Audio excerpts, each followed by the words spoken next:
সকল বন্ধুদের good morning বলে নতুন একটা মিনি ব্লগ শুরু করলাম। তো সকাল সকাল মেয়েকে দিয়ে বাজারে পাঠিয়েছিলাম। ঘরে কিচ্ছু ছিল না, কিচ্ছু ছিল না বন্ধুরা। তো মেয়ে এখানে গিয়ে 2 কেজি আলু, পেঁপে, ভেন্ডি এগুলো নিয়ে এসেছিলো, গাজর টাজর নিয়ে এসেছিলো একটু একটু করে।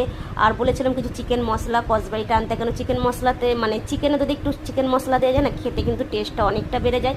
আর এখানে দেখো চা করা তোমার দাদার জন্য আছে, তোমার দাদা ভাই নেই। তো আমি ভাবলাম চাটা আমি গরম করে খেয়ে নেবো। আর দুপুরে রান্নাবান্না করছিলাম, তা এত গরম আমি ঘরে চলে এসেছি পাকার নিচে। আর এত আমার জল চেষ্টা পেয়েছে, ভাবছি একটু জল টল খেয়ে তারপরে আবার যাবো রান্না করতে। আর বাইরে সেরকম কালো মিচমিচ করছে, মানে এই বৃষ্টি আসবার। এই চকলেটটা দেখছো, এটা আমার বন্ধু পাঠিয়েছিল আমার বার্থডেতে। আর ফ্রিজে মাছ মাংস পুরো ভরাই আছে, খালি কাঁচা বাজারটা ছিল না, মেয়েকে দিয়ে আনিয়েছে। আর বাইরে দেখো পুরো মেঘলা মেঘলা ওয়েদার। আর আমার উচ্ছে গাছটা দেখলেই পুরো পোকা খেয়ে নিয়েছে, জানি না কেন।